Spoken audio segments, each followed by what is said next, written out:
I insist that what it is to be a woman, or indeed what it is to be a man or any other gender, is an open-ended question. Refugee services. Trump signed the order last month. Do you believe in God? The more I look at the universe, just the less convinced I am. Of these wildfires sweeping through LA Can you be more right precise now. about what's potentially dangerous? You know, write your college paper for you. It's very difficult for anybody to even entertain the possibility that someone died and come back to life.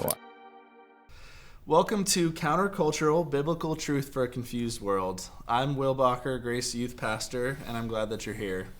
Today's world feels more divided than ever. Politics, identity, justice, and faith all collide, leaving many confused and searching for answers.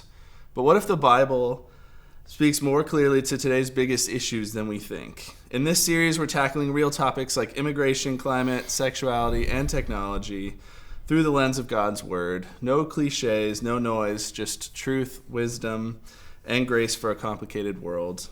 This week's topic is Christianity and creation. God is creator. Let's dive in. And today I'm here with my co-hosts. Please introduce yourselves. Welcome back to the podcast, everybody. It's good to be back. I'm Andrew Silbert. I'm the site lead at Grace McCain, and recurring guest on this podcast.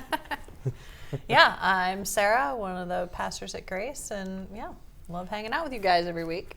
Good time. I'm Cara. I'm the Grace Kids lead here at Grace, and somebody misscheduled and let me in. Welcome for your first time, Cara. Welcome to the podcast. All right, so we're going to start off with an icebreaker. Derek began his sermon with a story of some of the most amazing cathedrals he's ever been in and how they ultimately paled into comparison to seeing the northern lights over the waters and shore of Northeast. And so what is a place that you guys have been, one of the most beautiful places that you've ever been that has reminded you of God's creativity? And I'm sure there's lots of places you could choose, so I know it's tough to narrow it down to one, but what would you guys say? So mine isn't exotic, but when I think of, I love sunsets, but one of the most beautiful sunsets I ever saw was when we were living in Texas and I was teaching. And it was literally when I walked out of my school building one day. But the thing about Texas is they love to say everything is bigger in Texas. And the sky it feels bigger. And it's because it's so flat. You know, there's no mountains, there's nothing that you see the entire sky.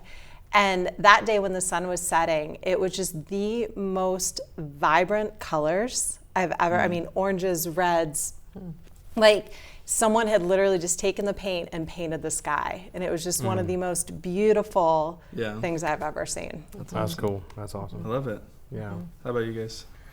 Well, I'm going to go to, since I was a kid, we vacationed in New Hampshire. And there's a little lake in the Lakes region of New Hampshire called Squam Lake. And to me, that's my favorite place on earth, partly because we get the sunrises, the sunsets, beautiful lake, New England mountains. I think you said they're inviting mountains. They are inviting. That was a great phrase. I like that. But yeah, every year when we go back, it's just another reminder. Every morning, see the sunrise, and it's different every time, but it seems more magnificent every time. So that's probably my. Yeah. Good. Did he steal your answer? No, Sarah? I knew he was going New Hampshire, Lakes, White Mountains. I knew he was going there, so that's also at the top for me. But I'm going to switch to another side of less inviting mountains. Yeah. We were able to visit Banff in the Canadian Rockies, and just unbelievable. It's one of those moments where the word breathtaking suddenly makes sense. So I literally could not breathe just in complete awe of the majesty of those mountains. And I love to hike, and those mountains are like intimidating and imposing, unlike the White Mountains of New Hampshire, just like invite me to want to climb them. But for me, it was the oh my gosh, I have a big God. I have a really big God, and he is bigger than those great big scary mountains that are looming over me right now, you know, and so that's just, breathtaking. Cool. Has a whole different meaning. That's cool. Yeah, I was thinking about it. I mean, there was a lot on my mind, but I think I'm going to go with Santorini, which is one of the islands off the coast of Greece, and you know, it's the place that you've seen on postcards and stuff, probably with the white houses and the blue domed roofs, and it was the bluest ocean I've ever seen, and it just feels like a a land, a kind of society that's like outside of time. It felt like we time traveled to be there, and it just feels like it's in its own world. And I remember of all the places we'd been up to that point, you know, it's kind of like, well, this place is great, but like, you know, I could go to the next place. When we got to Santorini, I was like, I don't want to leave here. And I posted on social media. I was like, I'm not coming home. Yeah. You know, sorry, Mom. You know, and she still hasn't forgiven me for that one. But Santorini, beautiful, beautiful place. That's if you cool. ever get That's a together. good one. Yeah, on the list. So we're going to jump into responding to some parts of the sermon here. And so the case gets made in the sermon that our culture presents two extreme options when it comes to the environment and climate. So that's our topic for today.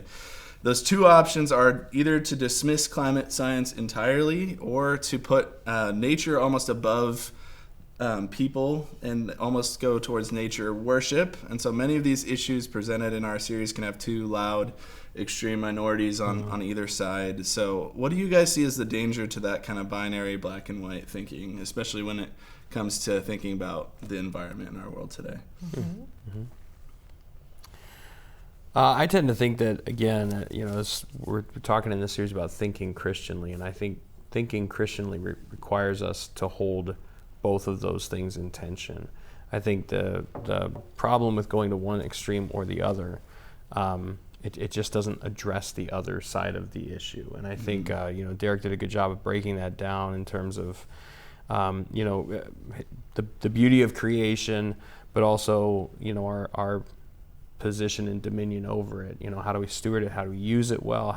So it's not just, I don't know. I just think this whole series, Thinking Christianly, it requires us to think about the other side, you know? And I think a lot of these, it's very easy. I think it's easy, and I think I used the word lazy last week. It's lazy to go to one extreme or the other. So this requires us actually to reason together, to bring us back to like conscious thought about these issues. So I think there's danger just that we'll miss so much of what God has for us in these topics, in these issues this week in creation. If we bend one way or the other, we simplify something we're called to think deeper about. Yeah. So I think we like to reduce these things, these issues that are pretty big, to pretty simple, straightforward answers because we want clarity on some of this stuff. And one of my foundational thoughts kind of in this whole series has been like, if our position really on any of these issues, on some biblical things like theology, if it's brief enough to fit on a bumper sticker or one of those little signs that people put in their yards, it's probably reducing the issue down a little bit too much. Yeah. You know, and we long for just I want to just reach into my back pocket and be like, well, here's the answer, and this is the truth, and this is what I believe on that topic. And I think there are, you know, succinct ways that we can capture these big truths, but often we want to just reduce it down to something that doesn't do a good job of addressing the complexity of these things. Yeah. And I think that's, you know, the trap that we've found ourselves in our society, and why we get so, you know, heated about some of these issues is because, you know, someone else clearly is reducing something down. Like, that's a deep value that I have that they don't see the expanded kind of depth of. And I think that's why some of these things turn into these arguments and get heated and things. So I think we need to be willing to kind of wade into some deeper waters with these things. And often we don't want to go there. Yeah.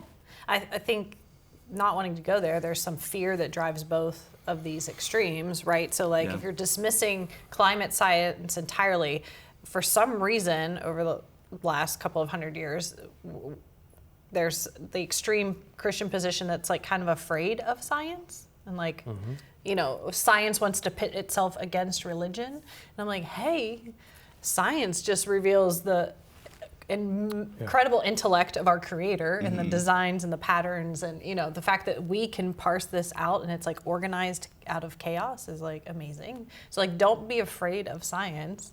And then, as if it would disprove God, because it can't. But then on the other extreme, like nature worship that, you know, places plants above people and has this like prophetic doom tone to it. Like, if we don't do something, you know, humans are killing the planet and all that kind of, is also like a fear-based thing that does not respect the fact that, well, we've got a Creator holding all things together. And so, there's like fear on both ends of that black and white thinking, and I don't think we need to go there. Yeah. I think when you say fear, And then that's why I think we hold so tight and we don't have the conversations, because when we have the conversation, it requires you to step out of whatever your belief is and maybe try to validate it. And if you don't have beyond what you said, if you've simplified it to just this point, to have a conversation is hard and scary. One of the things I loved that Derek said, and I mean, we might talk more about this later, but one of the things I love that Derek said when we're having the conversation is the me, you, it. And I think so often when it's helpful. black or white, that becomes me, and shouldn't cover that. It becomes me instead of whatever the it is. And so his idea of saying like, this is me, this is you, let's talk about the it so that we can separate from it, allows us, I think you said, to come into that middle and have that deeper discussion. Let's value each other in that way and know that we are not the sum of our political opinions, or you know, that those things don't consume us as people, and those things don't overshadow our worth as humanity. I think that's really good. So a couple of the verses that Derek quoted in the sermon, there was a couple different ones, but one that he pointed out was Colossians chapter 1, verses 15 to 17. It outlines these three dimensions of Christ's relationship to the environment. One is that Jesus is the creator. In the verse it says, by him all things were created. The second is Jesus is the sustainer. In him all things are held together. And the third is Jesus is the purpose of creation. So all things were created through him and for him. So this leads to kind of one of the main points, that all of creation belongs to Jesus. So how does that completely change how we should think about creation, and then not just think about it, but the actions that we should take as a result of that? How do those truths shape really our thoughts and our actions about creation and the environment? Thoughts on that?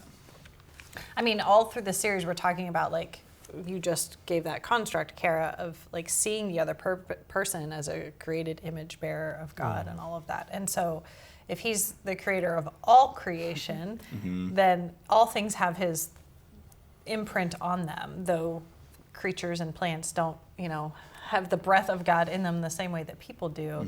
It's still just an astonishing, what was it Derek said? Like, how many hundreds of species of beetles are there out there? I was like, wait, what? Beetles? Like, what? So random. Wild. But, you know, like, can't help but make you smile to consider, like, all this diversity and majesty that he made. I mean, we should smile at it, too.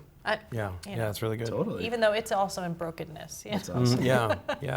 I think too, Derek used the example in the sermon of, like, you know, if I borrow something of someone else's, I'm going to treat it differently than if it's my own.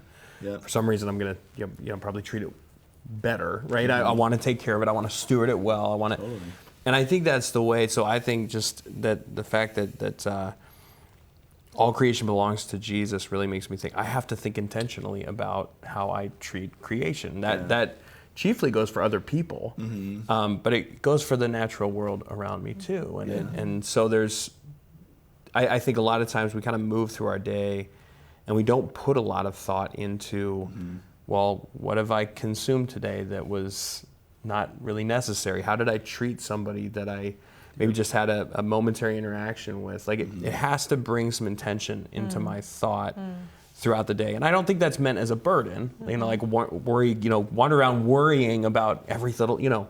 But I think if we can build that into a rhythm and a habit, notice beauty in other people, beauty in creation, I think it will change. And recognize that it's not mine, this doesn't belong to me. If we can see it as a gift.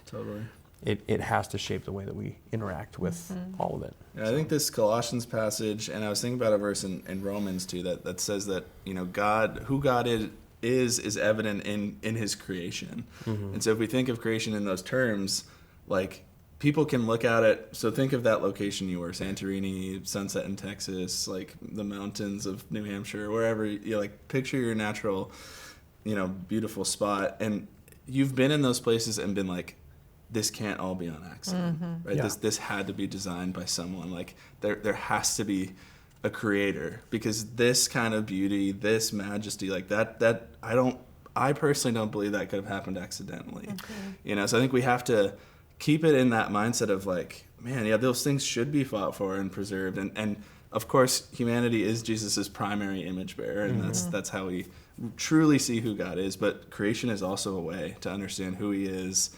And, you know, just how creative he is. There's so much that we should value in creation because it speaks to who God is. Yeah. That's key. Yeah. Well, I think the second point there, Jesus is sustainer. I like that in him all things hold together. This idea of like, it goes, the little kid song, he's got the whole world in his hands. He holds all of these things together, and the sustainer of life. I think sometimes we, if we go back up to the previous point of sort of nature worship, or people that bend to one extreme or bend to the other extreme, we kind of think we're the ones that are holding this all together. Yeah. And if we give up on this side or this side, everything's going to fall apart. Yeah. And I'm like, we've got to remove that notion, because it's that thought is worship of something else. We have to come back to this beautiful principle that he is holding all of this together. And to me, that brings a lot of peace, I guess. Yeah, totally. Yeah. And that he would be the purpose of creation. Like, that creation, Psalm 19, right? The heavens declare the glory of God. Like, the whole purpose is to declare, and just like take the heavens, for example, over the last however many hundreds of years that we can see beyond just what we can see with the naked eye at night. Like, reading this thing about Galileo and like his telescopes and creating these lenses so he could see further and further, and how that put him in a posture of just like incredible worship. Like, he was astounded at the bigness and the vastness of God. And you know who is threatened by him? The church. And it's like, not our finest moment. Man, we can be so small-minded sometimes and feel threatened by what we don't understand. And instead, it's like, no, let's take the posture of Galileo and just be in awe of what is further and vaster and, more unknown than we could ever completely grasp. That's good. Yeah, I think, the important piece in that for me is like that it shouldn't stop with the created things. It shouldn't stop with us as people. It shouldn't stop with, the created world. Like, that those things, they do need to like ultimately be helping us usher into deeper worship or into relationship with the God who created us and with the God who created the creation. Otherwise, we're, I think you referenced this, Andrew, like we're worshiping created things rather than the creators. I think that's where some of the issues come in, is like, we fall in love with nature and then it becomes just purely about that only, So and that we goes, won't stop there. Yeah, that goes to Derek's point. He says, if you really want to care about the environment, know Jesus. And if you really love Jesus, then care about his creation. He put that pretty well. I loved it. Good. Yeah. Solid. Yeah, okay, so thinking Christianly, that's kind of been the overarching theme of this series. That was Derek's first message, but it's kind of interjected itself into every sermon, and will continue to do so through the sermons and the podcasts. So that's kind of been one of the main themes. And Derek gave 5 ways to think Christianly when it comes to the environment. And each begins with this statement: when we recognize that creation belongs to Jesus. Number 1, we remember that we're stewards, not owners. Number 2, we value all creation while honoring humanity's primary place in it. Number 3, we balance dominion with care. Number 4, we steward the creation as an act of love and worship. And number 5, we're motivated to join in God's restoration story. So was there one of those that resonated with you guys in particular, or what did you guys feel like the church kind of as a whole, what did we need to hear in those kind of 5 points about thinking Christianly in regards to the environment and creation? I think for me, I had a conversation, and this might be a stretch, but I had a conversation with some ladies last night about servant leadership and what that looks like. And when I was listening to you talk, I hear like the balancing dominion and care. And I think of it, it's almost like that servant leadership to our environment, because we're not coming in and mandating and taking control and being in charge. And I think it's a very American view of things. Like, I will come in and I will do the things and I will fix the and all that. But recognizing, no, we're here to care and, in a sense, serve God by caring for our environment and caring for the people and the creation and all of that that's in it. Yeah, Totally. that's great. No, that's awesome. That's really good. Other thoughts? I like the first point. I mean, I've been hung up on this word stewardship for a long time. This idea that I'm not an owner. I've been given responsibility, though, of something that belongs to somebody else. Yeah. And I think if we can, as the church, embrace that core idea that we are stewards, not owners, it has to break us away from any extreme position that we hold. So I think I think a steward, there's a measure of humility that comes with that, right? Yeah. And I think again, a lot of the extremes push us out of pride. So I think returning to this mindset that it's God's, not mine, but I've been asked to steward it, which I believe means to care for it, but also to use it for good. That's a space where I just have to do a lot of intentional thought. So that to me stretches me, it grows me, it allows me to really think deeply about these things. And I feel like, as just as an overarching point, that's a good one for the church to embrace. And I think it touches all the other ones. Yeah, I think the balancing dominion with care, and number 4 for me, we steward the creation as an act of love and worship. That often frustrates two mentalities that we have, which is like the people first kind of mentality, because it's like, yes, ultimately we should obviously value human life more than we would a plant's life, because especially as Christians we see there's extra of God's identity in who we are as people, but also this sort of like we can use it and abuse it and lose it, and like, because we have heaven as our home, and but I think about all the time that Revelation makes it clear that there will be a new heaven and a new earth. A new earth. Yeah. So it does matter, right? And yes, Jesus will restore it all anyways, but He's entrusted us to be the caretakers of that until it's all made new again. And I just think about like how awesome it'll be that we can go camping in our favorite spots in eternity, and there'll be no mosquitoes and things like praise God, But I think that often that gets at that, like, we're off the hook because we'll go to heaven one day. But it's like, no, like there will be a new heaven and a new earth, and I want to help it on that path. We're building God's kingdom, but we're also like preserving, restoring what He's created until He comes again. Yeah. I think it helps us too. Point number 5, I think, plays right into point number 5, motivated to join in God's restoration story. It gives us a glimpse of what's coming. To participate in that story, to participate in the restoration of all things, to be an agent of that in this world right now, I think it helps us. I just think it moves us closer to God. Yeah. And it's a great way to worship. And there's a lot of different ways to do that. Yeah, the steward creation as an act of love and worship for me is striking for a couple of reasons. The way Derek talked about God as the artist, and so how do I honor the artist and his work, his masterpiece? So, that gives me pause to think. But also the idea of like protecting, preserving, conserving, restoring, all of that, and how that has generational impact. So in our own United States, right, we were super consumer mindset of all our natural resources for the first couple of hundred years of, right, the existence. And then various peoples, but we're like, hey, let's preserve some of these places, So we have a national park system that's like astounding and astonishing. Fantastic, because somebody was like, future generations need to see this. We shouldn't chop all the trees down. Right? But I think we would have if there hadn't been some people who loved God's creation, right? On a micro level, we bought a house, the original owners 35, 40 years ago, it was just field, and they planted trees. Now they're not seeing those trees come mature, but I thank them on the regular that I have gorgeous trees in my yard because I love, trees. And so, then it's like, okay, so now it's me, now it's my turn. What's the tree I plant, the seed I plant? That's like, really, well, this isn't going to be a big deal while I'm alive. Okay. Yep. What's that thing that makes an impact for my kids? What's the tree my grandkids will plant?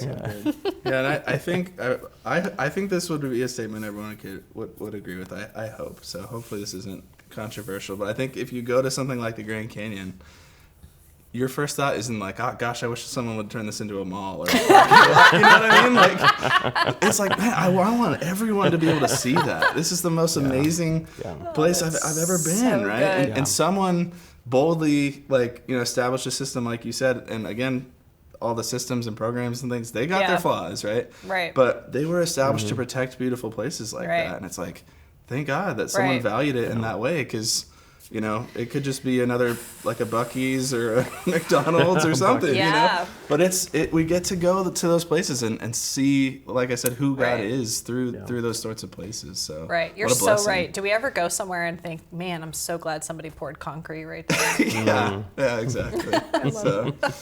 All right, so we're going to move into a little Q&A here. So we got one question submitted that it wasn't about the environment directly. I think it kind of touches a lot of the issues that we have talked about and will talk about. But I think it's really good for us to wrestle with. I think a lot of people in our context, in our congregation, in our world probably wrestle with this. So their question was, with the high demands of life, so how do we as individuals, how do we balance actually being involved in our community and getting involved in some of these issues? Because it's one thing to discuss these ideas, that has its importance, but it's harder to move that into action. And this person mentioned they often feel like they just kind of ruminate in their thoughts, and that doesn't end up motivating them to do something that they can often just feel some guilt around that. And so she said in this question that our world feels so interconnected that everyone's our neighbor, and then that can kind of feel like a heavy burden. So like, they want to love their family well, but they might be missing out on these bigger issues or being involved in their communities. So what are your guys' thoughts on how do we balance with everything that you have on your plate, your responsibilities to your family and to your jobs and to all those things? Like, how do we actually make space to get involved in things like this, caring for our environment, immigration work, the kinds of things that we're talking about? Yeah. I think the thing that I always need to remind myself is that it doesn't all entirely depend on me. And that I need to make all the changes. I tend by personality to be an all or nothing person, so I need to do everything or I'm going to do nothing. And the reality is, I mean, I have 2 boys, I have a job, you know, all the things. I'm not going to ever do everything. So then I'm like, oh, I'm done. I can't do it, so I guess I quit. And what I've learned is that it's taking like the small step. So maybe it's, I know Pete and I talk all the time about like how time is like our biggest resource. And so I think sometimes we're also like, I don't have time, what do I do? So what we've talked about is like, well, where are we already? So maybe it's like you have kids. Well, hey, you're at the ball field. Maybe you go and pick up trash at the ball field while one of the kids is, you know, practicing. And so it's this little step, but it has the potential to make a difference.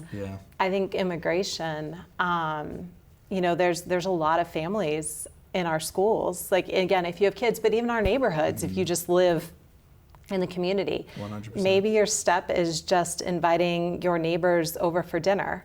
And like the reality is we eat anyways, so we're not adding time. And this time of year, it's so gorgeous out, like you don't even have to invite them into your house. Like you could sit on your deck, you know, if you're like, I don't want to clean, I don't want, like I have paranoia about that when people come to my house. That's fair.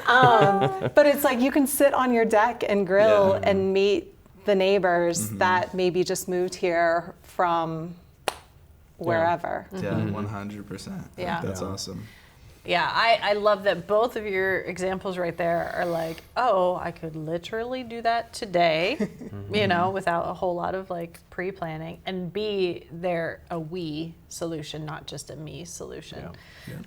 So if I'm never gonna have enough energy, gonna be enough, whatever, but if I can put it in the context of a we, how do we as a family, how do we as a life group, how do we as a group of friends, how can we take a small step together, or even just like, hey, we're all gonna commit to, here's our step this week, hands in the middle. I think that's one way to start thinking about doing it. that alongside other people, I think, is huge. So that, to me, that's the one of the great things about what you just said, is that it doesn't have to, I think both of you mentioned this, it doesn't have to be you alone. It could be your family unit, your life group. So I think that's awesome. I think it can be intimidating if it's all on us as individuals. But well, and find those people. Like Cara and Pete are a great example, because like they have actual real conversations about it as a married couple, about like what time does and what service looks like and how do we serve the church together, how do we serve our community. So like find a Cara and Pete and be like, hey, can we tag along? Can you guys help us brainstorm? Can we, you know, those kind of things. I think too, it's funny, this is kind of maybe a... You're gonna get So email Cara. Maybe this is another way to answer this question, but just in reading this, I hear it's a burden, anxiety. I feel like I should be doing more, overwhelmed. Yep. Two things. Number one, I think this question to me is like... It sounds like it came from me, just saying. Yeah, I was like, Sarah, I didn't want to... we didn't want to...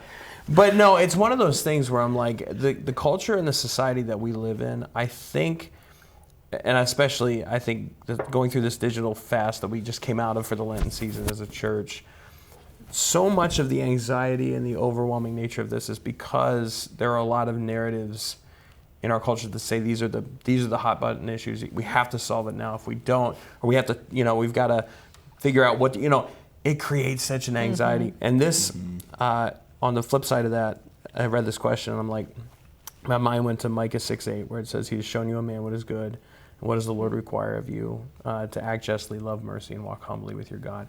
There's such a simplicity, there's such a peace to that. And like you said, that to me is more like, one of the things I can do, my mom's an avid birder.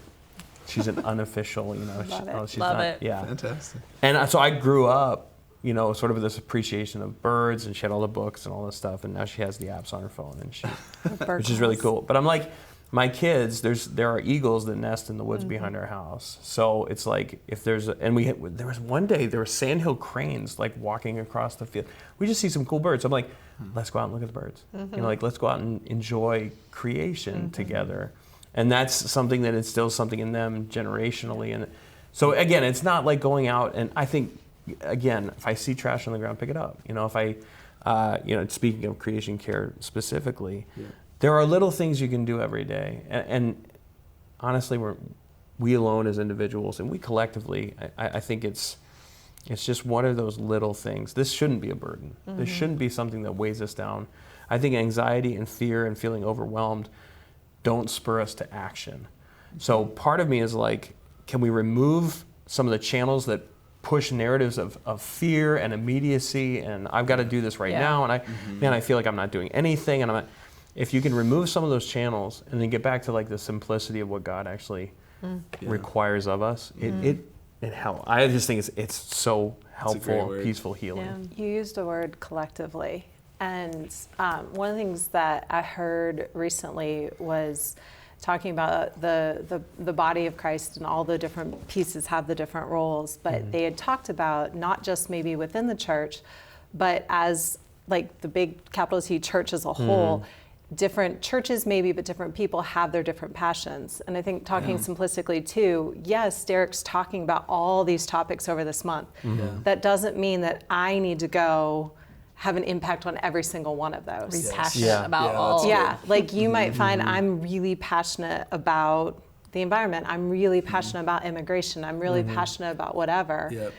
Find your place, because when you said collectively, if I'm really passionate about this, and you're really passionate about that, and you're really passionate about that, well then collectively we just made a huge impact. Exactly. I think, I love Hamilton. I need to hear that. You guys need to hear that at the onset. But there's this portion of Hamilton that gets posted a lot when it comes to these issues that young people are facing, and it's the line that history has its eyes on you. And that's, I think, used as kind of a motivational tool, but from what I can sense just being around young people, that also is super anxiety inducing. Of like all of history and where the planet for the future generations, like that's on us, and that weighs on our young people. And so I think, the other metaphor that was popping into my head, ironically enough for the environmental episode, is that we don't want to lose is it the forest for the trees thing? Like, I think we got to go save the whole forest, when I think what some of you guys are tapping into is like, this is like the tree, if you will, in my neighborhood, my school, like that one little thing that I want to focus on. What is that kind of first simple little actionable step? Something as small as like going out and just looking at the birds with your daughters, like, and then it can take more shape after that. But I just think we often we feel the weight of our culture and the political discourse, and it just weighs. And I don't, to your point, I don't think that's what God wanted. I don't think that was the intention I think that's a result of the fall for sure. Yeah. That we feel the weight of that. So, and it's not a call to inaction. God calls us into action in all of these areas. God also knows our limitations. He knows the things that we're dealing with. We need to have an active role in all of these things, but it's not meant to be a weight. It's not meant to be a burden. And I think part of it, you said, history has its eyes on. And that is, I think that's a burdening phrase. I contrast that with what the psalm that Derek has gone to a number of times. He went to it on Ash Wednesday. I will keep the Lord always before me.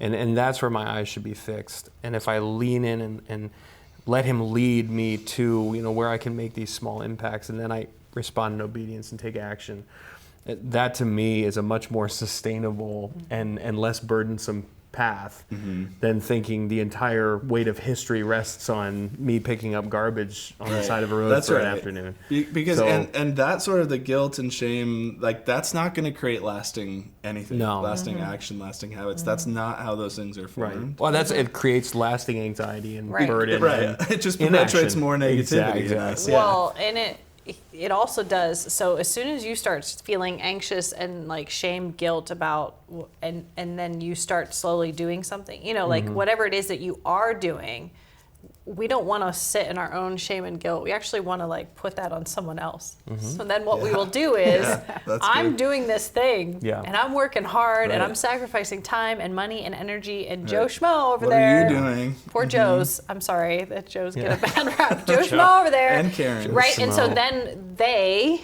become the enemy, or they become the problem, or you don't care and you aren't doing anything because look at me and how hard I'm working. So it's a double-sided thing. Not only is it not healthy for you personally, but then it turns around and it doesn't make you love other people very well. Okay, that's good. Those are good thoughts. Okay, another question that we can kind of move into is, how do you guys see Jesus as relating to creation? What was his relationship with that, and how should that inform how we or how us as individuals treat the environment? Any thoughts on that? Do you want me to talk about what I talked about before? I do, yeah. Sarah shared some thoughts with us, and I think she has some good stuff to say. I'll take us down a really random road, and then you all can bring it back to something very spiritual. How about that? Yeah, no, I just have these random thoughts once in a while because I'm like, I just get curious about like ordinary day-to-day life things from ancient times, right? And those aren't what Paul wrote down. Paul did not write down what it looked like to walk from, Corinth to Philippi or whatever. Like he didn't tell us about the journey. We don't understand. Not a lot of detail. Yeah. Right. And so I remember thinking this first time when my family was backpacking, and you're backpacking, you're on the trail. There are no baños, right? if you need to use the restroom, Translate. You must dig your own hole. Needs to be a certain distance. Someone needs to. Certain distance from the path, certain distance from water. Like there's all these things, So my brain starts going. I'm like, wait, what was the day-to-day walking around like back then? There were no such things as restrooms. They where did they dig those holes in a dry and barren land? Like stuff like that. But they were, that's their oasis. Interacting with their environment meant waste went somewhere. Where did it go? But anyway, that's the You're asking the real questions. So if anybody has the scoop on that, pastors are just like us. Pun intended. Good for you. Yeah, because the contrast to me is funny because that was your questions and the thoughts you had, and I was like, Jesus always retreated into nature to pray to Jesus, pray to God the Father, and so my answer was very spiritual. I feel like, but I think I think it's just funny that it's both. Jesus, those are real day-to-day practicalities that he was dealing with. He's a human, and also he can be super spiritual and be in nature and pray and calm the storm and have really cool moments where he shows his power over creation. That it's really all of that. So I think we had a good spectrum of ideas going there. Yeah. But other thoughts on Jesus' involvement in creation when he was on earth, what we see in the Gospels, anything like that, or other random questions. So I think I do think we made the point earlier that the creation really ties back to the glory of God, and when I think about Jesus using even nature as object lessons or a haven to go and pray. He calms the storm. We talked about that a little bit before we got on the podcast here, just this idea of his immense power. Romans talks about the invisible qualities of God, this eternal power and his divine nature. And I think that's represented in some of the ways that he interacted with nature. I'm fascinated. I mentioned this too before we got on here, that just the fig tree he killed, and you mentioned he was hangry, and I was like, that's he's just that's like a us. take. That's a take, yeah. But again, using that as an object lesson, but thinking about what does that say about he commanded something in nature to wither. Yeah. I think if we scratch into that a little more, it's deeper than just an object lesson. Sure. It talks about how we are to steward and treat things that he's given us to produce things for us. So there's just a lot of, I don't know, it's cool. This is bringing up lots of thoughts in my mind. Some farming theology. Yeah, seriously, yeah. But I do think use of the earth. Yeah. Absolutely, and I do think it's Jesus uses it as a way to show and express the glory of the Creator. Yeah, and that's good.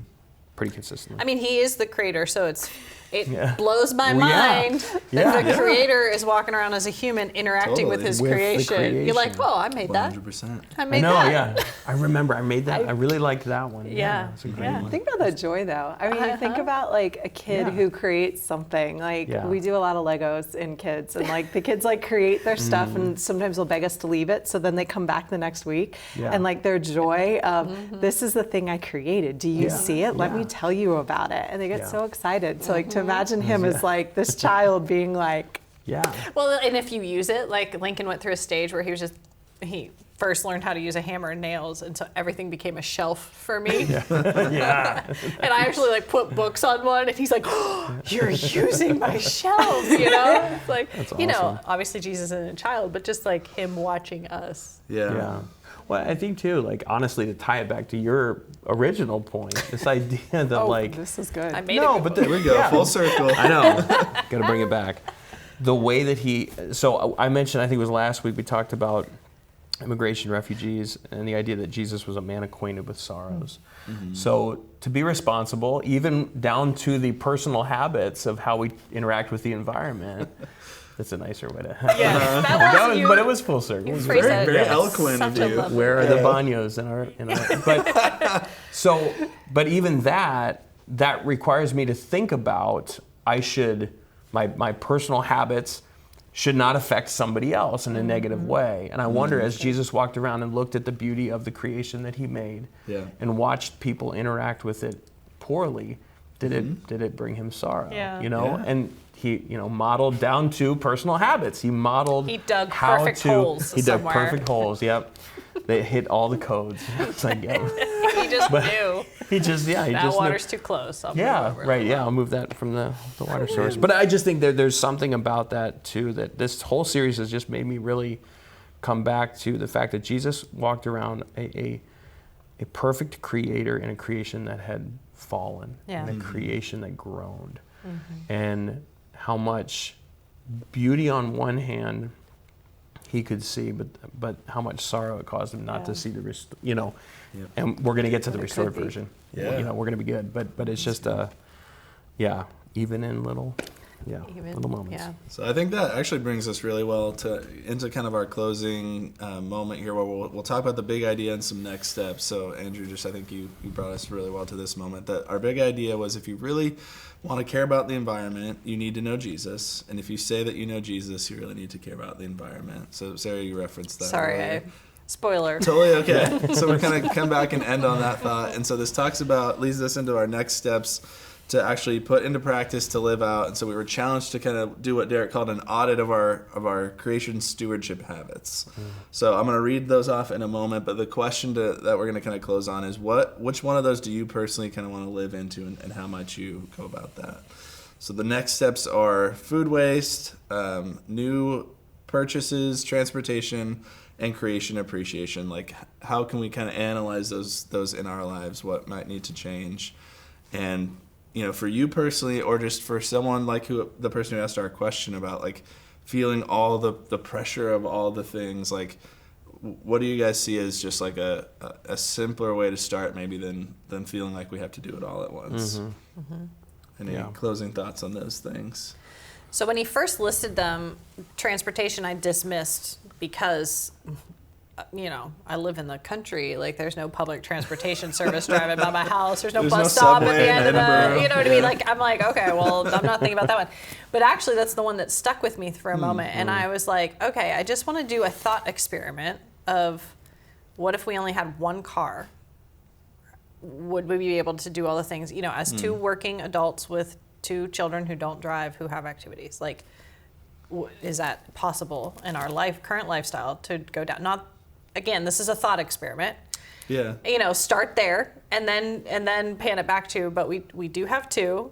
And so what does it look like to be a better steward of trips in the car? Like, how do we carpool? How do I offer to pick up someone else? I'm driving by 3 houses of other students. Is there a way that I can pick these kids up on the, things like that, of just like a thoughtful thought experiment. And again, I said, the other ones I could come up with things right off the bat, but for some reason, my brain landed on transportation. Yeah. Like, Yeah, I was thinking about some stuff in the transportation realm too, but also about the food waste one, because I think I find myself doing this a lot where I'm like, eggs are so expensive and man, like we don't have enough money for groceries. And then we will still throw stuff out at the end of a week and be like, okay, so I could have more money in the bank and waste less food if I take a closer look at what do we actually need. And like, I really love Aldi, I do, but I don't need a bag of like 20 onions, So like, how do I be really intentional and make sure that we're getting only what we need, that we actually use that I force myself to eat the leftovers instead of going out and getting lunch at Chipotle. Like, I think those seem like silly things, but I think that can probably have a big impact. And we talked about the whole collective thing. Like, if we all kind of did that sort of approach, America would probably have a lot less food waste, like on the whole. So for me, it's going to start on a level like that of impacting kind of my day-to-day of like being intentional about that.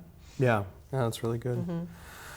I think all of these for me probably strike a chord. I think food waste, is one too that I don't think about it a lot, but if I really do an audit of how much food we throw out, how many leftovers get, I think that's been in there a week. I think we should probably not eat it.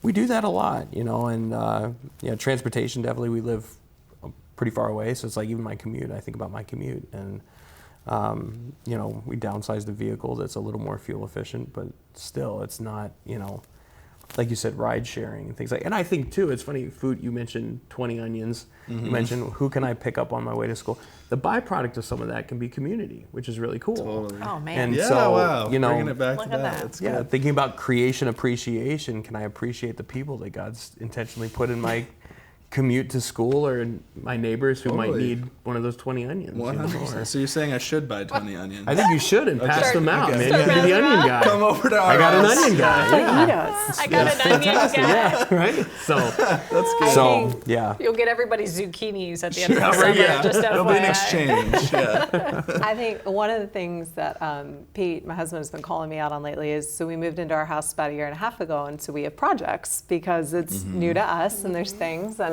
and I like the projects, and obviously I need tools for my projects. Yeah. And so, I'm like, well, we're doing this. Clearly, I need a tile cutter that I will use one time to tile this thing, or I need, whatever it is I need. And he's like, do we not know somebody who has one? Can you not borrow one? Like, Yeah, that's why do really we good. need? Because I'm Yeah. like, I need a pickup truck. He's like, we do not need a pickup truck. We have like 12 friends that have pickup trucks. Yeah.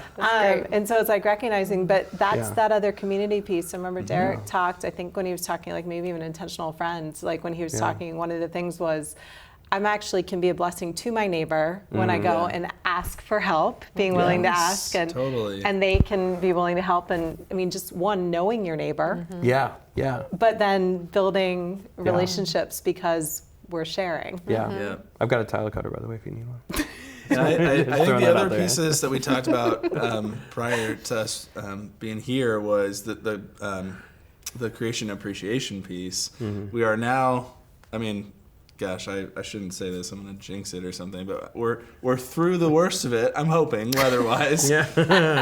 Cross my fingers, knock on wood, send a quick prayer. But like, it has been so gorgeous out, and so I think part of this is just like get out into Asbury Woods, go down to Presque Isle, and I think the piece of that was different for me this time around was like, don't make it like your point B of your trip, right, between A and C. Like, go there with nowhere else to be. But maybe bring a little picnic dinner to eat as you watch the sunset at Presque Isle, and just truly like rejoice in the majesty of His creation. I honestly can't think of the last time that I did that. And so, God is literally giving us an opportunity. Go eat your lunch outside, right? Like take your family down and have a little dinner at the beach. Like just go there and appreciate it with no other plan or agenda. I think that'd be a great practice to do as well. Yeah, that's really good. Yeah, or a simple potted flower on your porch where you sit with your coffee every morning can go a long way. 100%. This coming from somebody who is not exactly a green thumb, but man, I try hard to keep them alive. Okay. Yeah, I love it. Because they're beautiful.